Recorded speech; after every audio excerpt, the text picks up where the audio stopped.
আসসালামু আলাইকুম রহমতুল্লাহ। প্রথমেই বলতে চাই যে টেক সম্পর্কে, মোবাইল সম্পর্কে প্রচুর আগ্রহ থেকে এই চ্যানেলটা খোলা।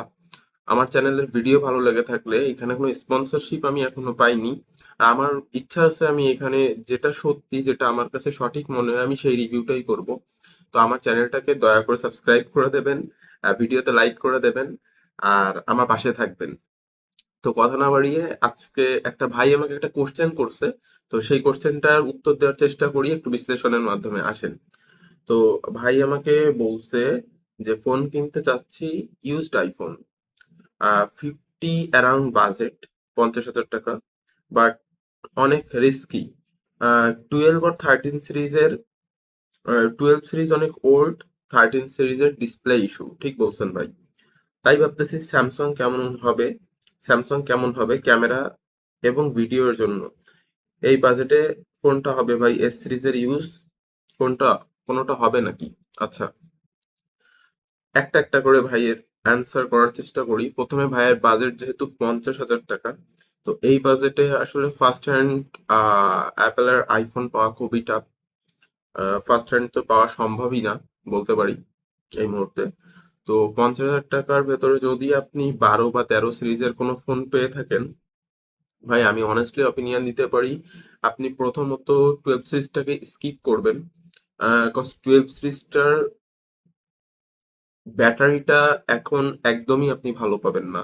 যদি কোনো 12 সিরিজের ব্যাটারি আপনি দেখে থাকেন যে যেখানে আপনি অ্যারাউন্ড 90-র উপরে ব্যাটারি হেলথ পাচ্ছেন, তাহলে হয় ওইটা চেঞ্জিং ব্যাটারি অথবা এটা বুস্ট করা। সো 12 সিরিজটা থেকে দূরে থাকতে হবে। এবং 12 সিরিজে আপনার 12 প্রো ম্যাক্স নেন অথবা নর্মাল 12 নেন, এগুলো সব 60 হার্জের ডিসপ্লে। আপনি যদি বেসিক্যালি দেখা যায় যে অ্যান্ড্রয়েডের 20, 30, 40 হাজার টাকা দামের ফোনেরও 120 হার্জ ইউজ করে থাকেন, সেই ক্ষেত্রে আপনার কাছে 12 সিরিজের ফোনগুলো টু মাস স্লো মনে হবে। সো 12 সিরিজ এই জন্য স্কিপ করতে হবে এবং ব্যাটারি পারফরমেন্স খুবই খারাপ। এরপরে যদি আমি 13 সিরিজে আসি, 13-এর প্রো অথবা প্রো ম্যাক্স নিতে হবে।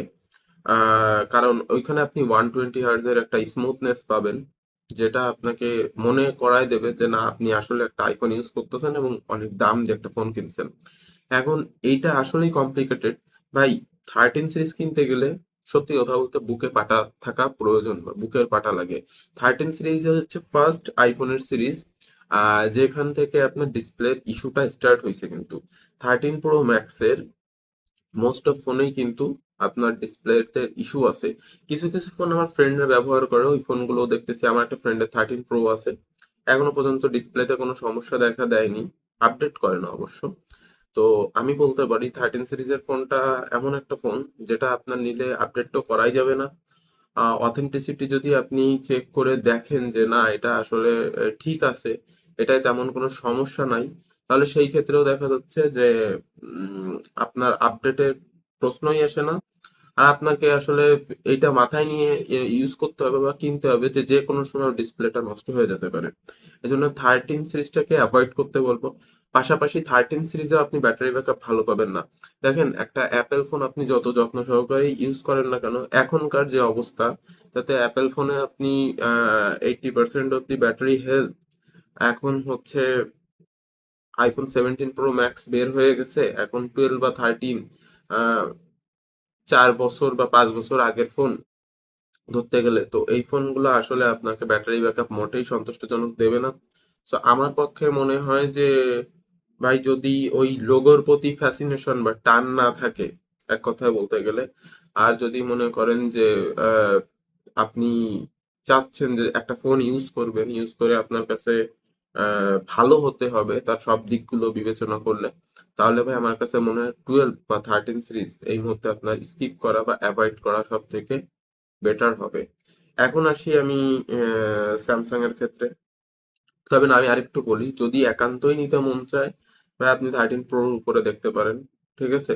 অন্তত প্রোতে আপনি 3টা ক্যামেরাও পেয়ে যাচ্ছেন, যেখানে আপনি টেলিফটো লেন্সটা পাবেন। অন্তত পক্ষে 3x-এ আপনি পোর্ট্রেটটা নিতে পারবেন। বাট বেস ভেরিয়েন্ট যেগুলো, অর্থাৎ 13 অথবা 12, এইগুলাতে আপনি একটাতেও টেলিফটো পাবেন না। হুদাই ভাই, একদমই হুদাই নেওয়া হবে। না পাবেন টেলিফটো, না পাবেন 2x 3x এ ছবি তোলার অপশন, কিছুই নাই। এবার যদি আপনি স্যামসাং এ আসেন, ভাই স্যামসাং এরও ডিসপ্লেতে প্রচুর ইস্যু আছে। আপনাকে আমি S22 সিরিজ 3 সিরিজ এই মুহূর্তে কিনতে বলতে পারি না। তবে হ্যাঁ, আপনার যদি 50 থেকে মনে করেন একটু বাড়াইতে পারেন, অর্থাৎ 51-52 হাজার, তাহলে এই মুহূর্তে একটা স্যামসাং এর ফোন আছে, সেটা হচ্ছে S24 FE। ভাই আগুন ফোন হবে। এখন ডিসপ্লের কথা বলা যায় না ভাইয়া। ডিসপ্লে হচ্ছে দেখা যায় কি যে আপনার 2 বছর পরে স্যামসাং এর ডিসপ্লেতেও ইস্যু দেখা দিচ্ছে। তো সেই অর্থে আমি আপনাকে ডিসপ্লের সিওরিটিটা দিতে পারবো না। এটা কেউই দিতে পারবে না। বাট ভাই 24 FE এস সিরিজের ফোন মানেই মাখন ভাই। কাজে আপনি 24 FE টা দেখতে পারেন। এটা হচ্ছে আপনার খুবই ভালো হবে। কারণ স্যামসাং এর এস সিরিজের ফোন, এই যে আমি যে ভিডিওটা করতেছি, এটাও আপনার S25 আলট্রা দিয়ে। তো এইখানে হচ্ছে মনে করেন যে সাংঘাতিক মাপের ফোন হচ্ছে এস সিরিজের ফোন। এছাড়া আমি ব্যক্তিগতভাবে S23 ইউজ করছি, S21 ইউজ করেছি। তো আপনি 4 দেখতে পারেন। এখানে আমি বলতে পারি যে আপনি অ্যান্ড্রয়েড ভার্সন হচ্ছে 14 পাবেন, তবে সমস্যা নেই। স্যামসাং আপনাকে এক্ষেত্রে অনেক আপডেট প্রোভাইড করবে। সো আপনি এই মুহূর্তে 16 চলতেছে, আপনি 16 পর্যন্ত পেয়ে যাবেন। এছাড়া আপনার এই ফোনটাতে হচ্ছে ডাইনামিক অ্যামোলেড 2x এর ডিসপ্লে আছে। তো এটা একদমই আপনাকে মানে ডিসপ্লেটা আপনাকে আল্ট্রা লেভেলেরই আপনার এক্সপিরিয়েন্স প্রোভাইড করবে। একদমই আল্ট্রা লেভেলের এক্সপিরিয়েন্স পাবেন। তারপরে আপনি S24 FE তে পেয়ে যাবেন হচ্ছে একটু ডিসপ্লে বড়। আমরা যখন S21 FE বা 3 FE ইউজ করছি, তখন ডিসপ্লেটা একটু ছোট ছিল। এখন কিন্তু ডিসপ্লে সাইজটা বেশ বড়, 6.7 ইঞ্চি হয়েছে, উইচ ইজ ইমপ্রেসিভ ডিসপ্লে হবে নিঃসন্দেহে। তারপরে আপনি এখানে 120 হার্জের সাপোর্ট পেয়ে যাবেন। বাজেটটা কিন্তু মনে রাখতে হবে মাত্র 50 থেকে 51 হাজার টাকার ভিতরেই আপনি এই প্যাকেজগুলো পেয়ে যাচ্ছেন। তারপরে আপনি এখানে যেটা মেইন জিনিসটা আপনি ভালো পাবেন সেটা হচ্ছে ক্যামেরা সেটআপ। ট্রিপল ক্যামেরা আছে, যেখানে আপনার 50 MP মেইন লেন্স আছে, আল্ট্রা ওয়াইড লেন্স আছে, তারপরে হচ্ছে আপনার টেলিফটো লেন্স আছে একটা। So which is incredible. মানে এইখানে আপনি টেলিফটোতে আপনি 3x পর্যন্ত জুম পেয়ে যাচ্ছেন। অসাধারণ ছবি উঠবে নিঃসন্দেহে। তাছাড়া আপনার মেইন ক্যামেরাটাও খুবই ভালো হবে।